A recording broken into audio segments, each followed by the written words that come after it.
Thank you, everybody, for your patience. We're really excited tonight to present the 50th anniversary panel.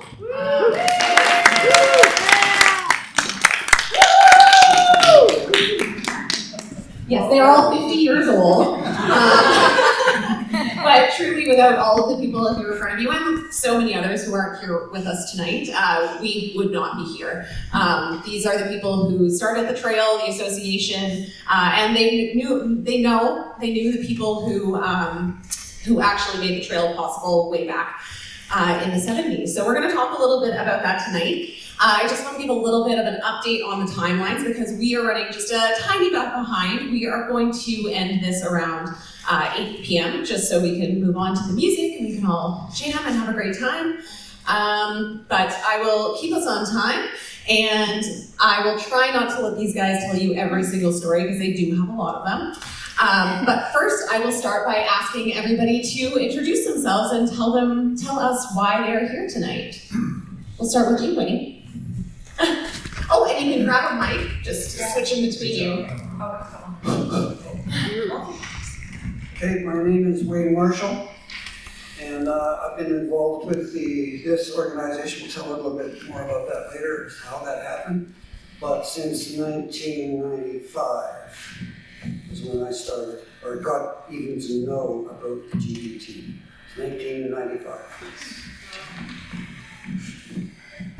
I'm not standing up. My name is Dan Wallace. I got involved because of Dave Higgins. In 1986, I started hiking the B section of the Great Divide, and that's where all this started to happen. Hello, I'm Jenny Feick, which rhymes with hike, which is what I like to do. And I'm one of the founding members of the Great Divide Trail Association, along with Dave and Jeff. And also I was one of the original 6 that did Project Great Divide Trails in 1974, where we did the feasibility study between Banff and Waterton and plotted out possible routes for the GDT. And I was the compiler and editor of the Tales from the Great Divide book, which is the history about the origins and early history of the Great Divide Trail and the Great Divide Trail Association.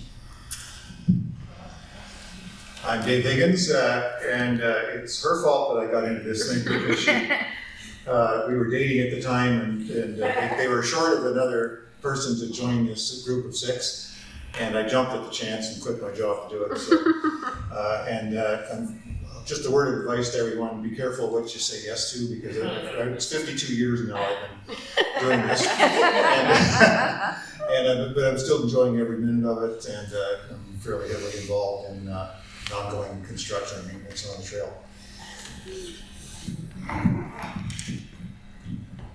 Jeff Gruttz here, through hiker, Long Trail, Vermont in 1968, 462 kilometers over the course of a month, and that set my dreams for a career in trails, which more or less did happen. Master's thesis, a precursor to what we just heard from Heather Davis's talk. Is Heather still here?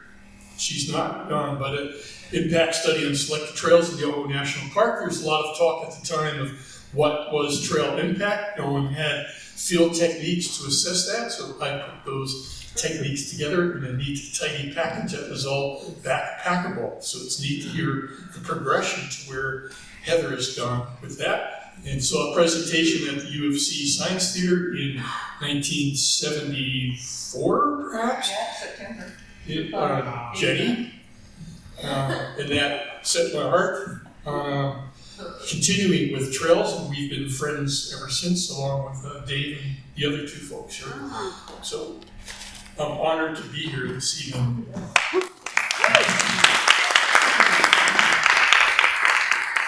Thank you guys for being here. I think you can see that there has been many iterations of the GDT and the GDTA since the 1960s. And the association wasn't even founded in the beginning. It really started with the trail, with somebody going out and looking at maps and surveying long before GPS. And, you know, I came into the association 6 years ago, so 2020, and I'm still learning. And I have always heard that earworm that, you know, the trail was thought of by the Girl Guides. And as a former Girl Guide, I found that very charming, but it's not entirely the real story. There was someone who thought of it even before the Girl Guides did, and they started talking about it in the 1970s, and that is Jim Thorsten. So, Thorsell, see, I'm still learning. So he was Thor, as he was called, has passed away, but he was the person who thought of it, who looked at the maps and figured it out. So I kind of wanted to ask you folks, the people who knew him best, why Jim? Why the GDT? How did he figure it out? And kind of what led him and so many of you to that decision to do this? Well, People management. One more time. Take a lot. Didn't even need a dog for this. Didn't ask for that. yeah, so Jim Thorsell, he actually got involved because he was dating a girl. And she took him on an amazing backpacking trip on the Appalachian Trail in the mid-60s. I think he said 62, 63, somewhere in there. And not only was he in love with the girl, but he fell in love with the trail. And actually the love for the trail and long distance hiking outlasted the relationship with that particular woman. Anyway, so he got a job with Parks Canada, and it was specifically to do trail surveys in Waterton Lakes National Park starting in 1965. And while he was out there, he thought, well, if we're doing it for Waterton, why not the other 4 mountain parks to the north? And so he made that recommendation at the end of the summer of '65, and Parks Canada agreed, and so they funded these extensive trail surveys throughout the late 1960s. And then he put together a proposal for the Great Divide Trail, and that came out in 1970 and was accepted all the way up to the level of the minister in charge of national parks, who was Jean Chrétien at the time. Now, Jim had people that actually went before him, like the Girl Guide suggested it, but it was just in the minutes of a meeting up in Edmonton, and they never actually did anything about it to make it happen. But there was a fellow called Philip de La Salle, who was an architect and mountaineer in Banff and Canmore, and he put together the first proposal for a Great Divide Trail, which he called the Crest Trail. The Alpine Club of Canada was backing him, and they wanted to call it the Crest Trail. And the idea was to walk as much as possible on the exact crest of the mountain, so it involved like technical climbing and everything. So anyway, Parks Canada didn't accept Philip's proposal, but Jim Thorsell was aware of that proposal and kind of thought, well, no, if we thread these existing trails together through the mountain parks, adjacent to, across, and sometimes on the crest, we can come up with a viable type of trail. And so his proposal was successful. And then he basically passed the torch to a guy by the name of Cliff White. White is one of the founding families or pioneering families that live in Banff. And the White Museum of the Canadian Rockies, you've probably heard of that. So that was Cliff White's aunt and uncle, Peter and Catherine White. And Catherine White was a great supporter of this wonderful idea of the Great Divide Trail. So she supported Thor, and then when Thor was moving on to an international career in park conservation, he passed the torch to Cliff. Cliff got me involved, I got Dave involved, and the whole thing kind of snowballed from there. What I'm getting out of this is that cool girls hike, and then they bring their boyfriends. So I really like where this is going. But also that this has been around for a really long time. I know we all, maybe we don't all know, the Appalachian Trail has been around for well over 100 years at this point. And it sounds like through hiking has been part of everybody's life for a really long time. I mean, Jeff, I didn't know that you did a through hike in the 1960s. That's so cool. Can you guys talk a little bit about what through hiking and long distance trails were like in the 70s for us young ones? Well, I'll just mention, I started through hiking on the Bruce Trail in Ontario, where I'd grown up through the 60s. So I started that in about 1970, I guess, and got most of it done before coming out west, basically following Jenny. And what really, there's something really special about being on a trail where one foot step after another will lead you somewhere, some unimaginable distance. And you can say, well, if I just keep walking, I'll reach some, in the case of the Bruce Trail, you get to Niagara Falls or something. In the Appalachian Trail, that's a whole order of magnitude more impressive, and just there's something really special and captivating and magical about that idea that you could just follow this footpath and all the things that you would experience, all the things you would see, and the people that you would meet en route. And so to me, in my late teens at that time, it was just basically irresistible. So I'd like to bring in the literature aspect from the late 60s, early 70s as well. Cullen Fletcher? Anybody? Okay, his books from 1964 and 1968, noted as the grandfather of backpacking, 1,000-mile summer along the east boundary Sierras of California, The Complete Walker, one of the original guidebooks for backpacking, The Man Who Walked Through Time in 1968, High Adventures of Eric Ryback along the Pacific Crest in 1971, Edward Garvey in 1971, Appalachian hiker, Harvey Manning, 1973, backpacking one step at a time, Robert S. Wood, 1972, pleasure packing. So those were some of my early inspirations, reading and looking at maps. I'm a geographer by training. Maps were definitely my thing, and figuring out where I could go, what was accessible as a young teen. Yeah, tell us about the 90s. The 90s? Tell us about the 90s. It was so different. I grew up in an era where I can watch YouTube, I can listen to podcasts. It's such a repository. We have Far Out, we have all of these apps. Obviously, the 60s and 70s were very different, and things were different in the 90s too, when you guys kind of got started on the trail. The Kananaskis district, or what we call the B section now, I started hiking out when I was a Boy Scout. So that was a couple of days ago. We went out into that area and it was pristine. There was nothing out there.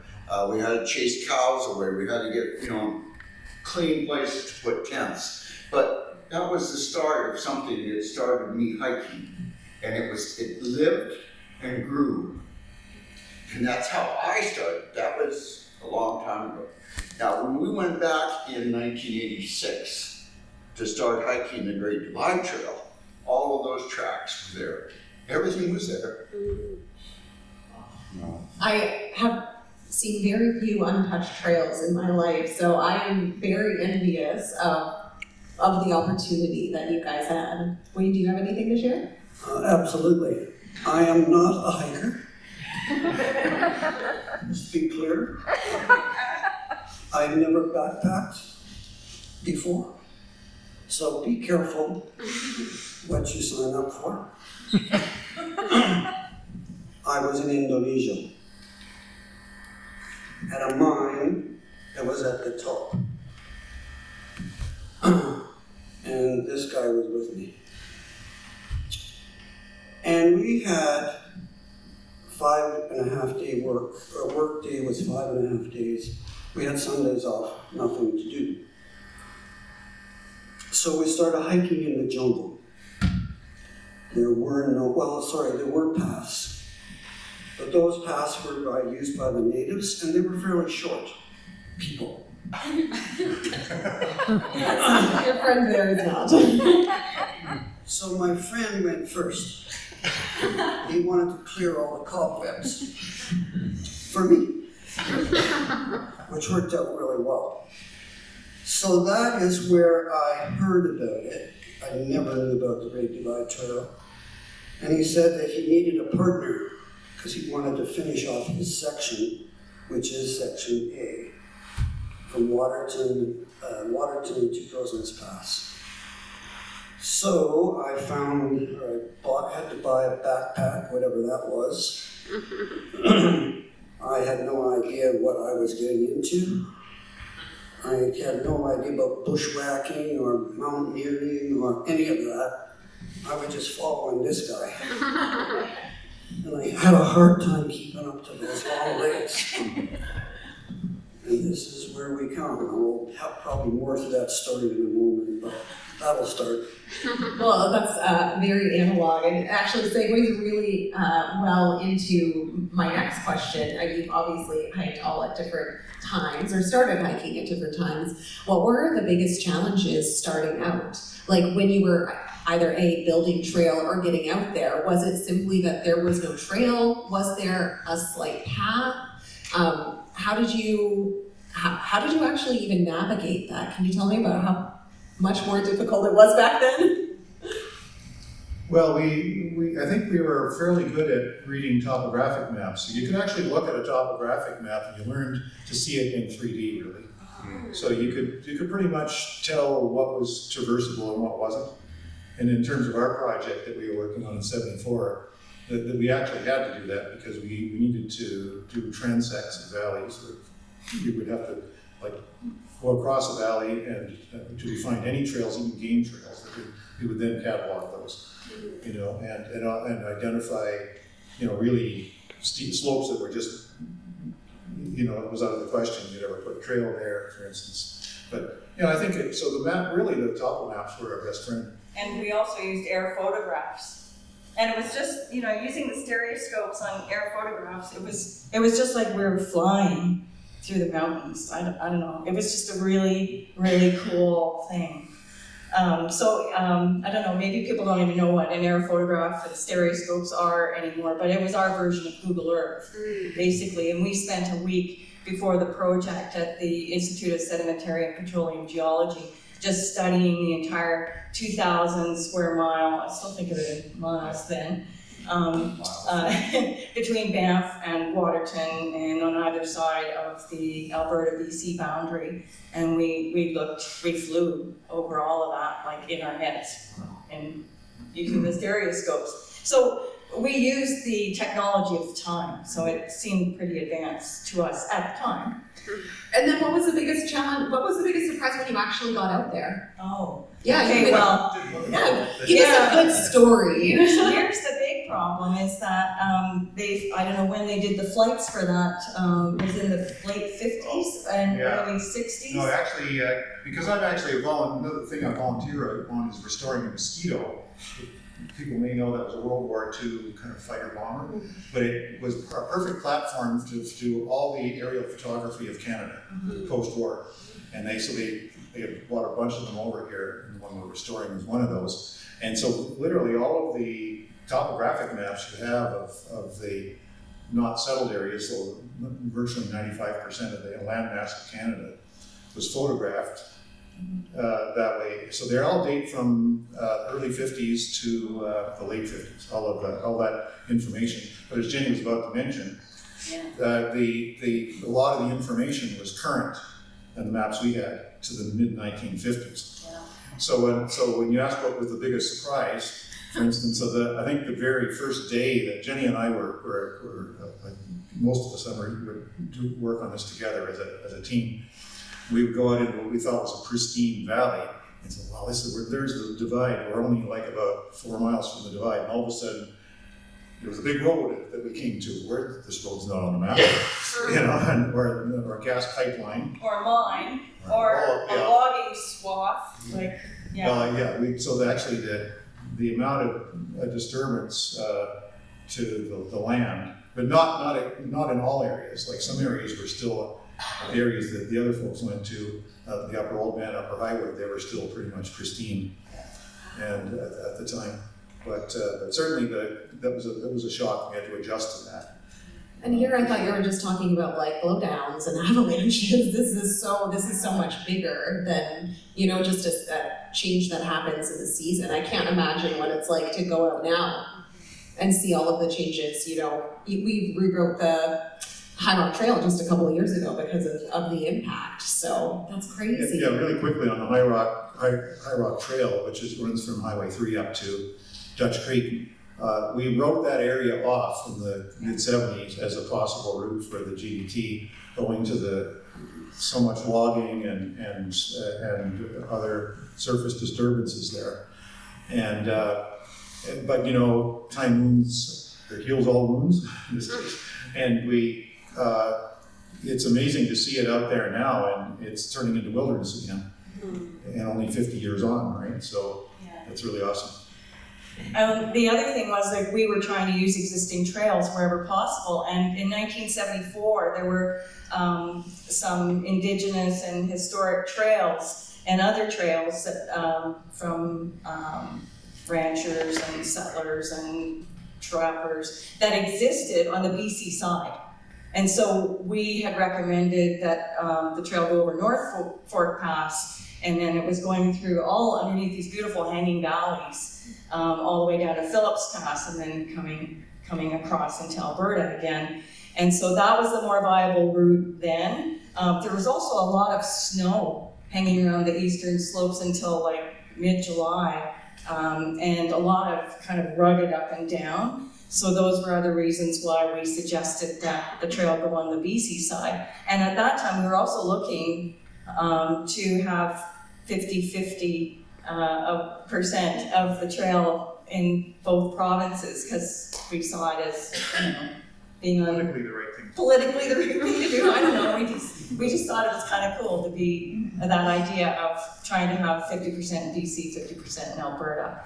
But then, although there was coal mine exploration roads in that area, they didn't develop the Line Creek mine until 1981. So well after our project had been done and after the GDTA had started. And so once the Line Creek mine went in there, it completely eliminated the viability of having the trail on that side of the divide. And in our meetings, this is one of our biggest challenges with the early Great Divide Trail Association is I went to Victoria, I don't know how many times, to do presentations to government officials there to try to gain support for the Great Divide Trail idea. And they always came back with the priority for the East Kootenays is resource exploitation, particularly coal mining. That is the highest priority use for the land. Whereas at that time in Alberta with the Peter Lougheed government, they did extensive public consultation, and the policy ended up being watershed protection is the highest and best use of the eastern slopes of the Rockies. And so that's Very familiar. Not familiar enough. I know. Conversations we're having. That was a huge challenge for us in the early GDTA, is just getting support on the British Columbia side. They did tell us we could put the trail in, but if a coal mine was going to go in, we'd have to move. So we're kind of like moving later into the birth of the trail and the association, and nearing the 90s where things kind of started settling down. So I want to ask a question about that. Like, number one, where were we at that point, right before things kind of petered off? And what was that like for you guys, being a part of the association, seeing it kind of fade? I thought that question might rise. Maybe I'll let Jeff address it as well because he was involved. There was basically a small core group, and I would use the term today, critical mass. We didn't have it. You know, so we're mostly young people. Almost nobody at the inception was even married or anything. They basically barely got started on our working lives. So those kinds of things became super important. And some of us started families, and some of us started businesses, and some of us moved to other parts of the country, and so we really fell well below sustainability. I guess is the way I would put it. And also developing other interests, as I did with early mountain biking in the early 1990s, helping my friend Gerhard Lepp compile his first book of mountain biking in the Canadian Rockies, which coincidentally involved some early sections of the original Great Divide Trail, and especially in the headwaters of the Old Man and Cataract, the Highwood drainage, and also picking up another activity, other women on occasions, and also deeply involved in the whitewater boating scene, exploring rivers that hadn't been paddled before, especially in Alberta and eastern BC, involvement with the Alberta Whitewater Association, Calgary Whitewater Club. So other things, life does go on. There's other things, believe it or not, besides hiking. Well, since you mentioned other things besides hiking, the initial backpacking boom was over by 1980. So you said the mountain biking was really coming on strong. And mountain bikes didn't exist as a concept in the mid-70s when we did our project, but they certainly appeared by 1980 and they became a huge thing. Also, sort of more, I would also say, a lot of people were getting into more, say, competitive forms of recreation. We saw the first of the triathlons and those sorts of things. So I think, yeah, backpacking really became just a preserve of some, a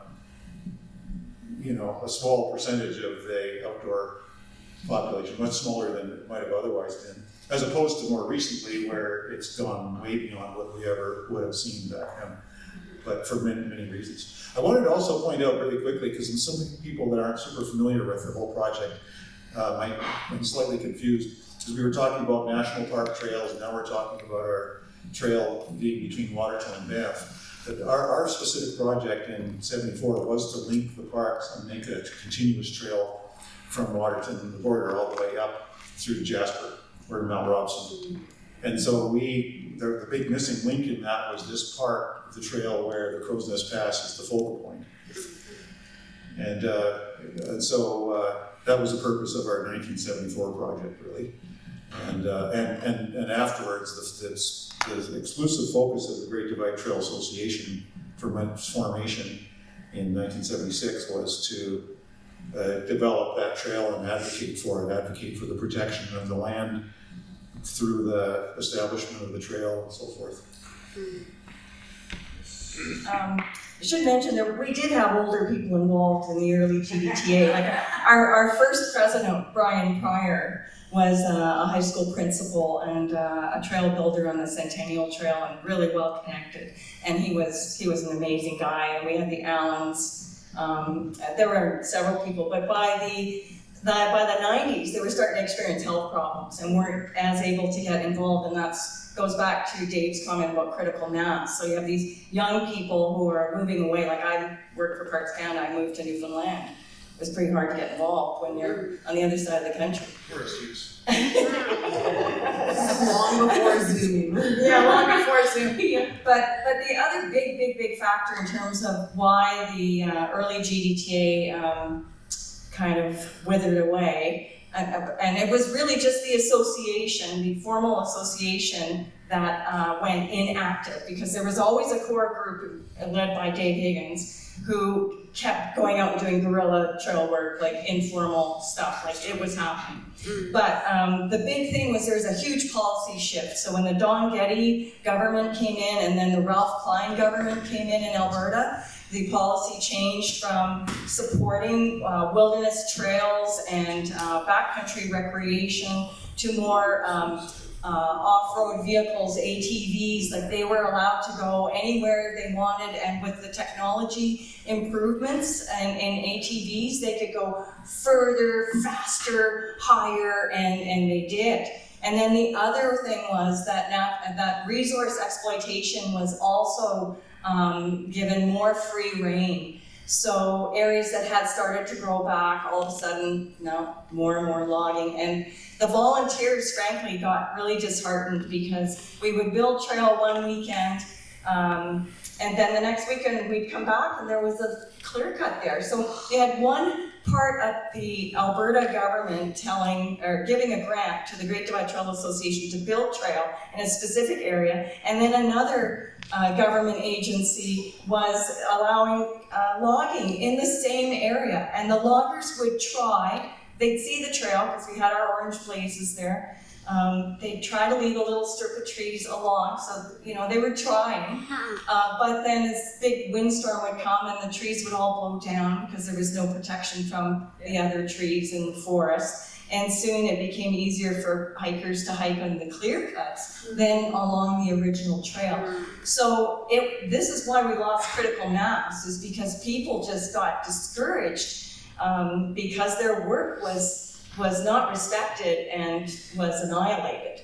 And so that's why the Great Divide Trail Association ended up disbanding its board of directors, closing down its post office. We didn't file our annual reports anymore, and after 3 years we lost our charitable status. But we never extinguished the idea of the group. We kept it. It was called Inactive under Corporations Canada. Yeah, it could be revived at any time. Yeah. And then it was. Eventually we did.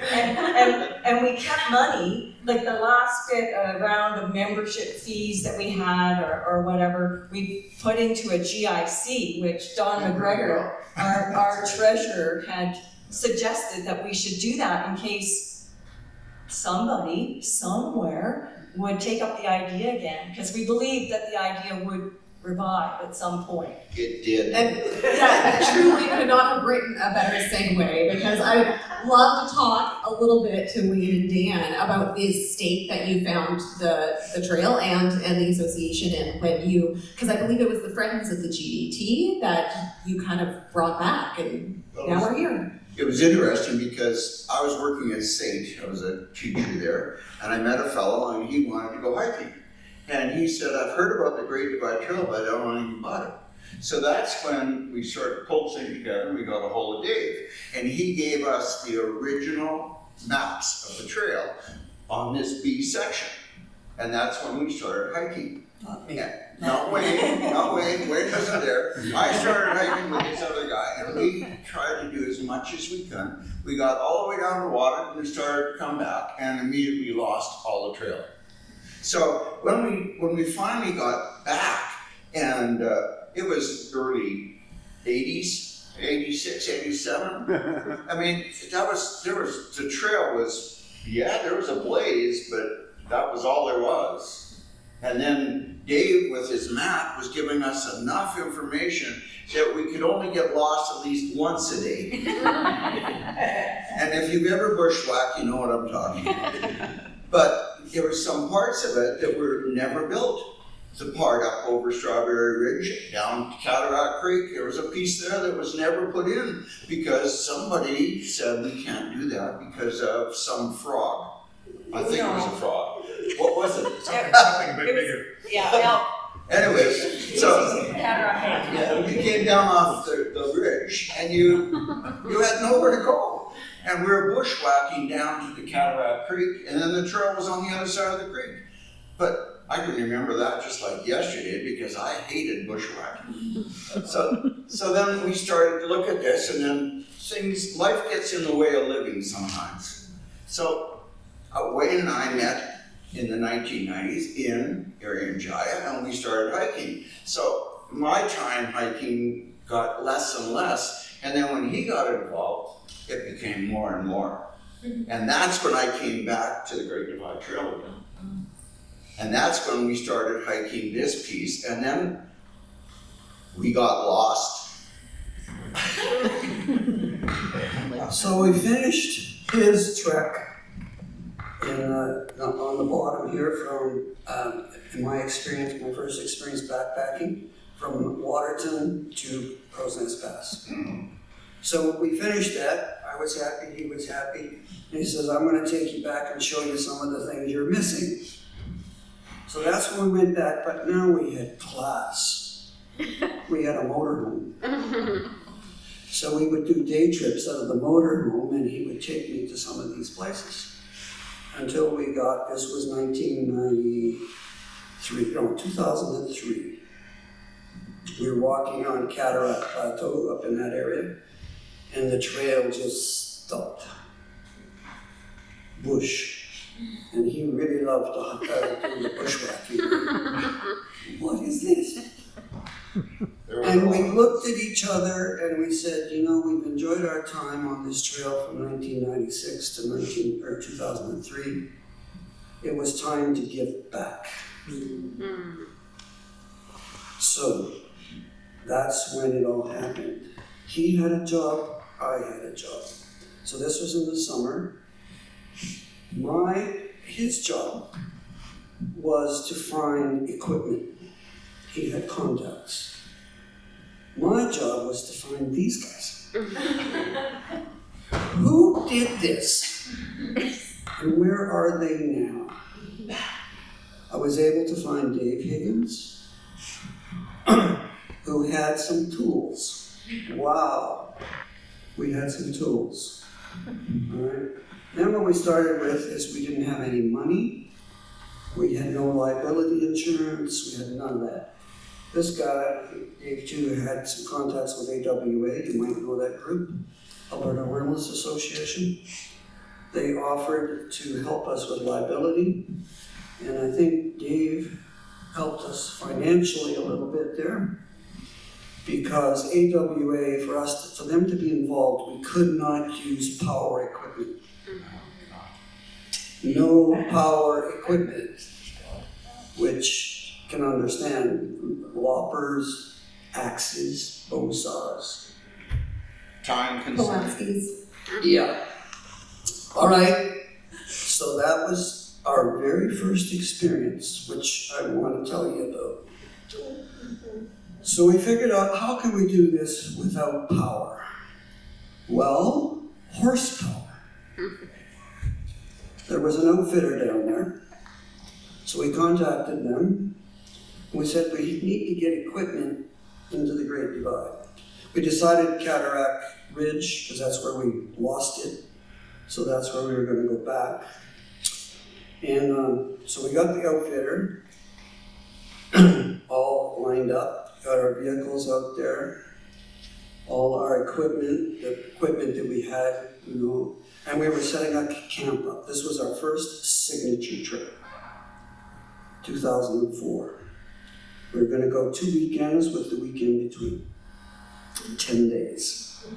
So we had people lined up, but most people could either come out on the weekend, but not during the week. So we had to get our stuff in there on horses.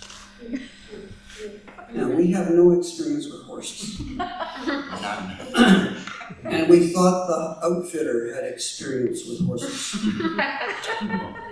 Well, it was true, but the horses didn't have experience with our equipment.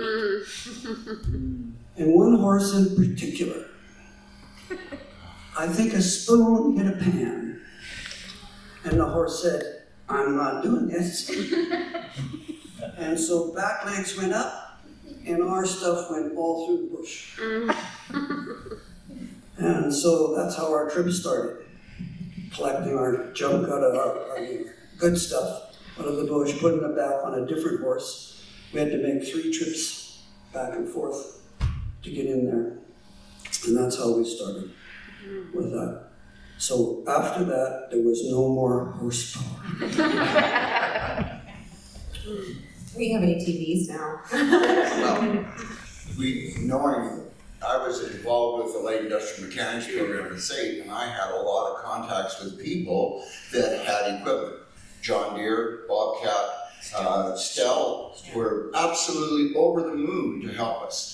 And I just go and ask, can I have this side by side for the weekend? And they said, sure, come over and get it. And there's a trailer there if you really want to use it.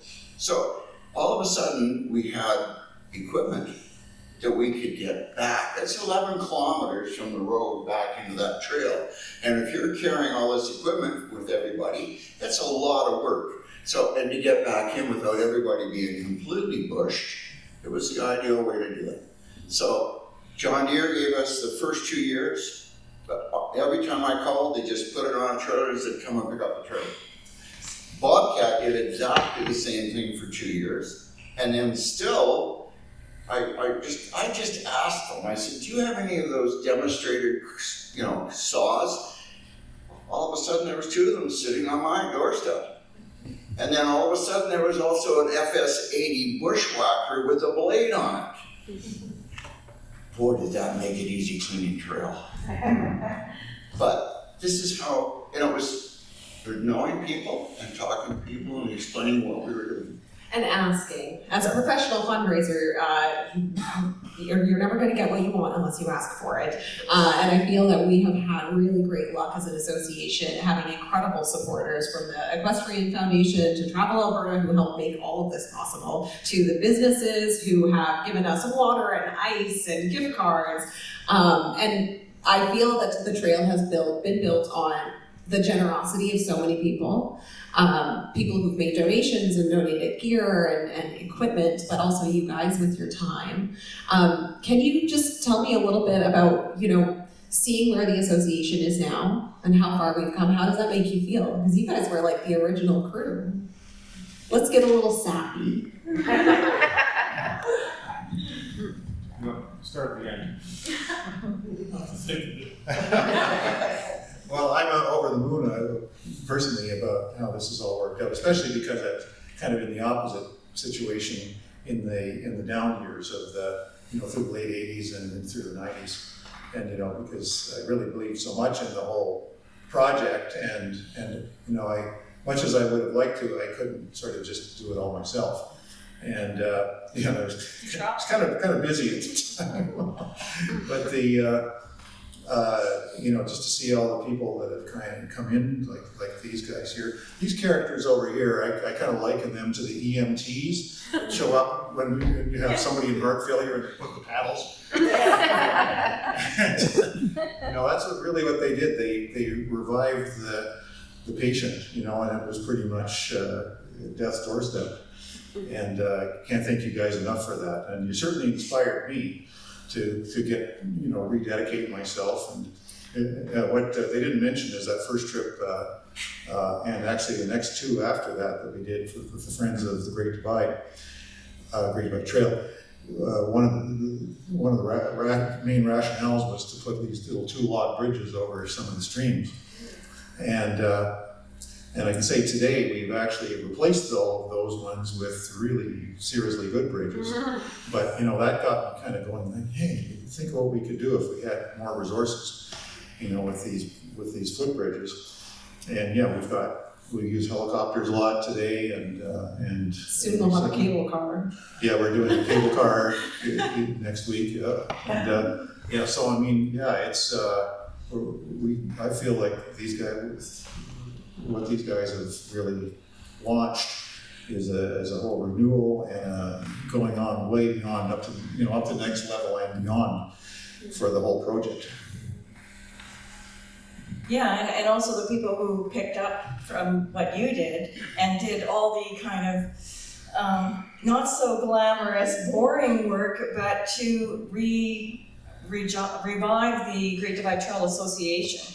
And at that time, the government of Canada was changing its legislation, and all of these inactive, not-for-profit groups had to refile in order to stay viable. And they did all the paperwork necessary to make the Great Divide Trail Association a viable entity again and get reincorporated. And that was a lot of work.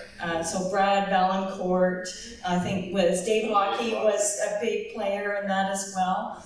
And that's kind of thankless work in a way, but we really wouldn't have that reconstituted GDTA if it wasn't for them and the work that they did there. And they were like over the moon to find out about, the GIC and all of this. So that was really good. And they were also very tech savvy. So the Facebook page and Instagram and all of those, and the use of the app, like getting the app going and all of that kind of stuff, that all happened with that next wave. And so it was 2013 when the GDTA became an official not-for-profit association again. And then Mary Jane Kreisel, who was Mary Jane Cox, when we knew her in 1974, she was the one who then got re-involved and got the charitable status established. And I guess for me, looking at the association, what I think is so amazing is the success of the fundraising, because we were always on a bare bones budget. We never had money, and so the board was making decisions based on scarcity. And when you think of a philosophy of abundance as opposed to scarcity, I think it really changes the dynamic in terms of the success of an organization.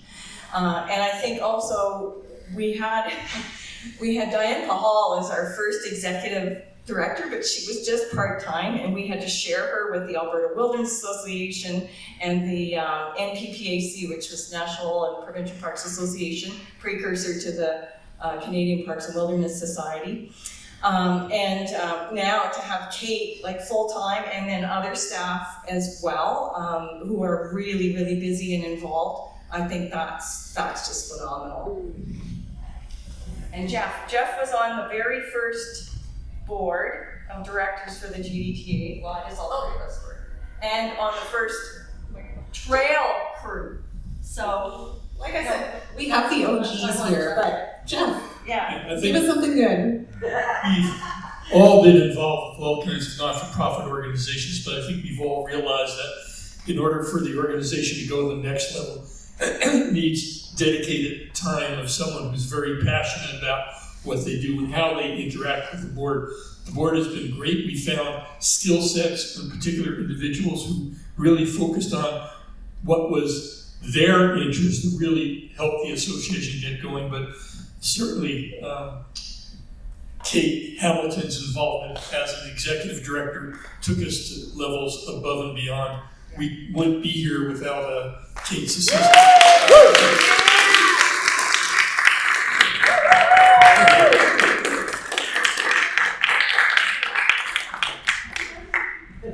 Dan and Wade, do you have something sentimental or lovely to tell us about where we are right now?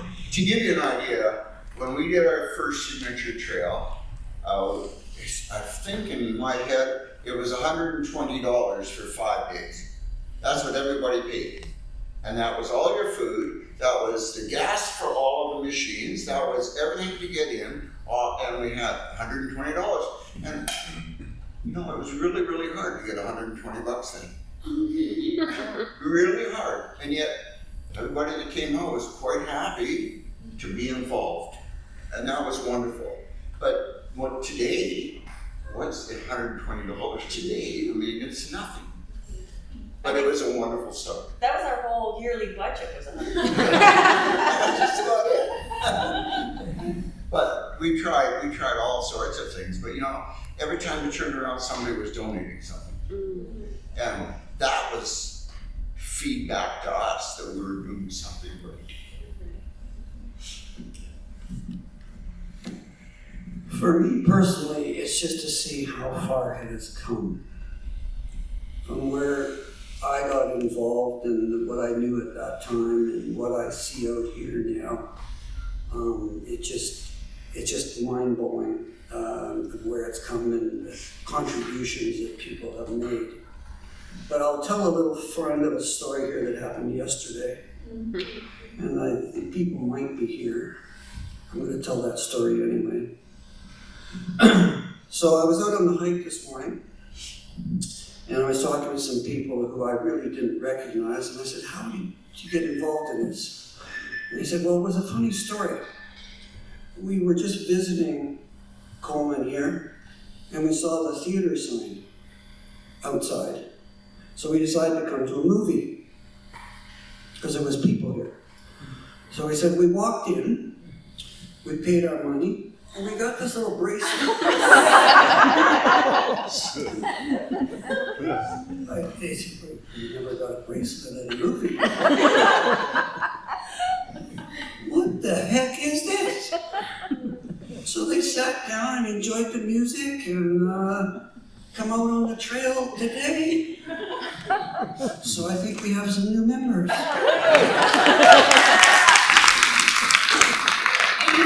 It was truly a chance encounter. I ran into a man on section C in Egypt Lake, and he had a 1970s backpack, and I said, that's really interesting. What are you doing? He was hiking the whole trail, and here I am 6 years later. So really, tell your friends about the GDTA, because I know it's very meaningful for you guys. It's been extremely meaningful for me, and I have to, say again, thank you. We would not be here without you. Let's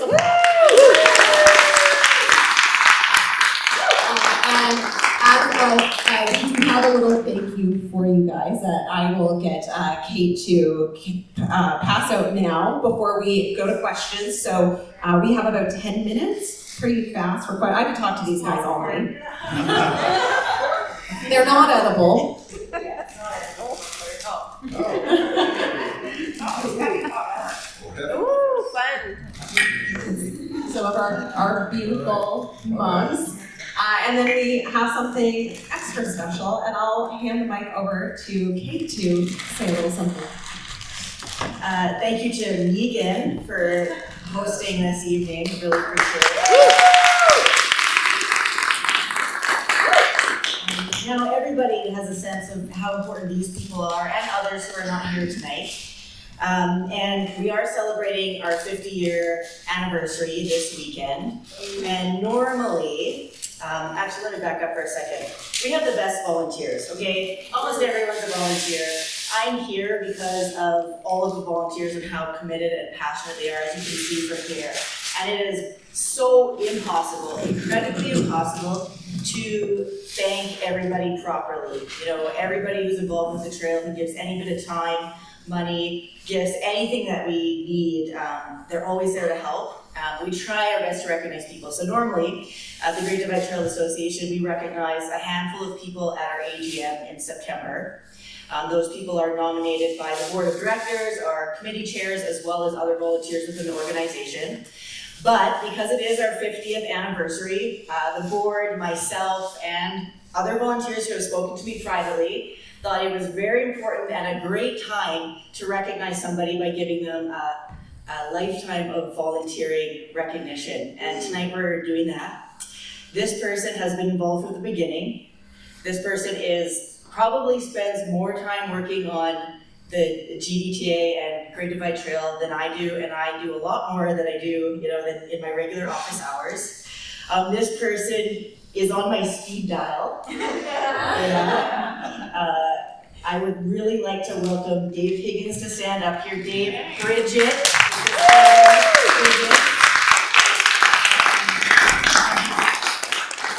For everything that you've done in the past and present and future, we all appreciate it, and we just want to give you the show here because you mean a lot to the organization.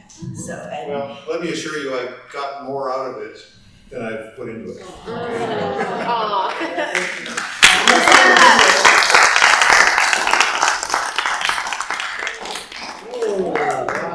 Awesome. Look at that. Wow, that's amazing. That's nice.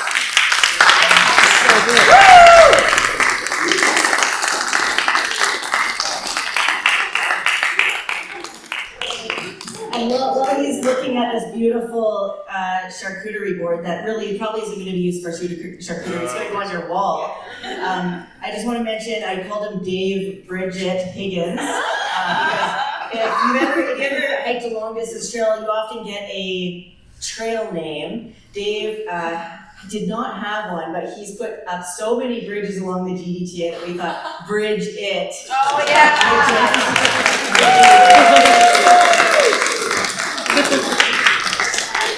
One last point is Dave will be finishing the Great Divide Trail this summer, so he's also getting the slowest known time for hiking the Great Divide Trail. Yeah, my first official hike was in 1976 in July on the what became the Great Divide Trail. So I've got to get it done this year. Yeah. They're done. Maybe mention cable car. Oh, do we have to talk about that cable? Nobody wants to talk about the cable car ever again. It's done. Yeah, that's the single largest infrastructure project we've ever undertaken. It's on the BC side, northeast of Golden, Layberry River Valley, which is quite a dangerous river, not fordable during hiking season. And we lost our original crossing when the logging company removed a road bridge a couple of years ago. And we've had a couple of spindly walks stretched across the river since then, and people have risked life and limb to get across. And we've been trying to get a bridge, and then because we have to bridge it. And but the BC government prefers a cable car, so we're going along with that. And Stuart and I, my partner in crime here, are leading that effort beginning next week. So we should have a shiny new cable car there by the end of this month.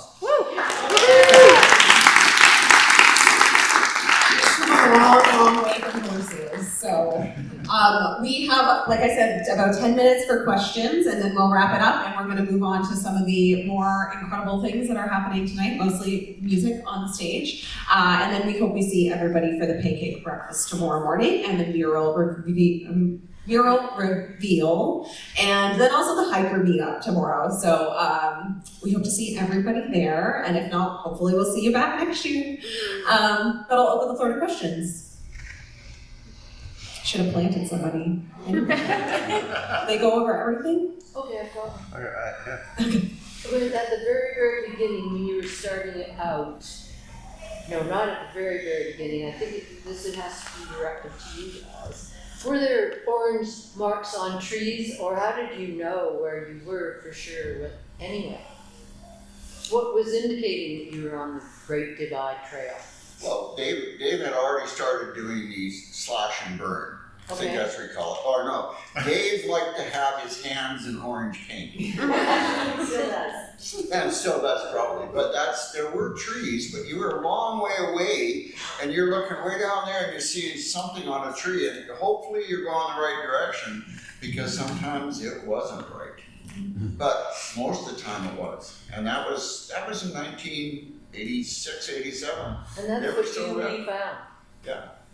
Yeah, there were blazes, but Jillian Daffern had marked the Great Divide Trail and described it and talked about the Great Divide Trail Association in her Kananaskis Country Trail Guides. And also Gemtrek Maps had put the Great Divide Trail on their maps that they started producing in the 1990s, early 2000s especially.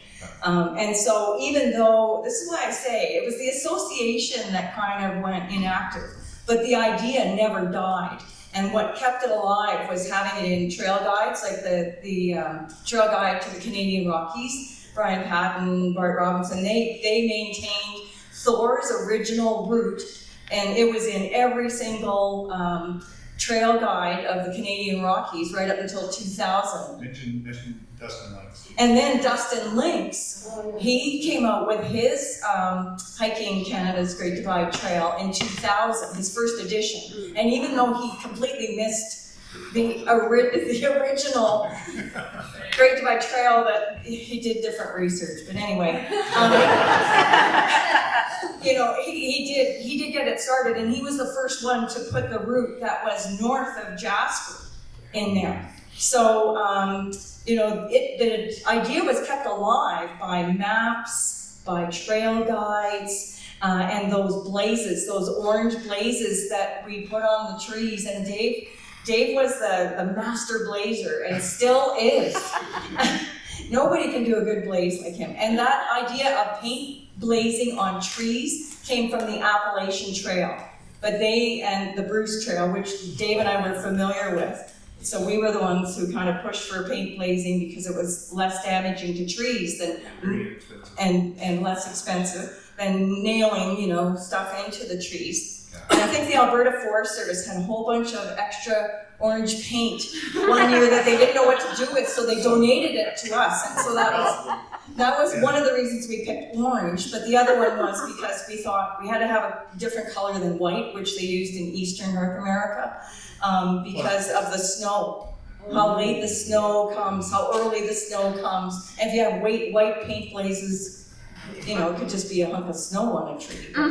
So that's why we went with the orange paint blazes, and they're durable. There's definitely still some out there. I feel like I've seen them. Tyler, did you have a question? I did. Now that our logo is, getting more and more recognized around the world, how did Tornado fall into that? Like, how did Tornado become the iconic symbol for? Yeah, that's just so you know, that is Tornado Mountain. Yeah. For those that don't know, it's about 30 kilometers north of Crow's Nest Pass, and it's kind of at the outer, what we call the outer limit of this Crow's Nest Pass region, I guess. But that is the definitive mountain for this entire section, southern part of the GDT, which way we thought that was the appropriate mountain, because it's also the highest mountain between the U.S. border and when you get into the Glacier Mountains up in the Kaministas area. It's we always thought that was an iconic peak, and it's not in the parks. It's not one of those ones that you always see in the postcard pictures or whatever. And when somebody asks what is that mountain, does that actually represent a real mountain? You get to tell the whole story. Yeah. And so, does that answer your question? Yeah. Also too, but Brad Valencourt and myself had conjured up the idea. I think it was us, mostly him, coming up. Which mountain should we sort of depict in the logo? What came first, the logo idea or the saddle? Picking that route. Oh, the saddle for sure. Yeah. But the saddle, we got lost because the trail was gone up there. Yeah.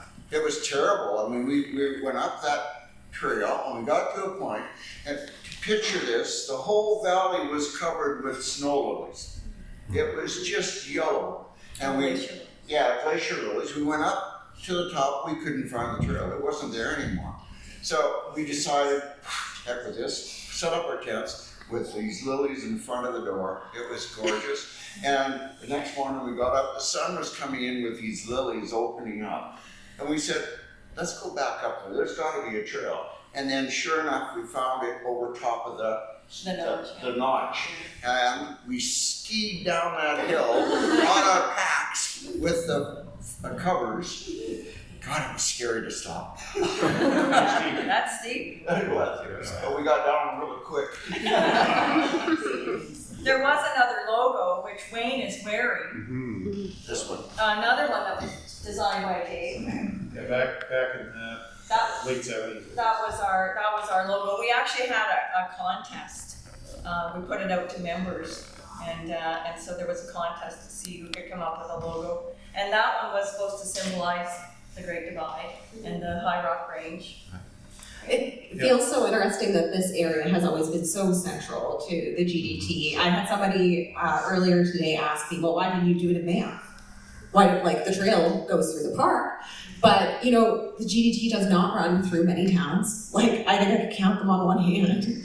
And Coleman is one where Coleman and Blairmore, you have to walk right through town. And I think that makes this place really special, and it seems only right that Tornado is on our logo and that we're gathering here for Trail Days. But I know we can talk to them all night. I'm gonna call it a night for the panel. Thank you again so much.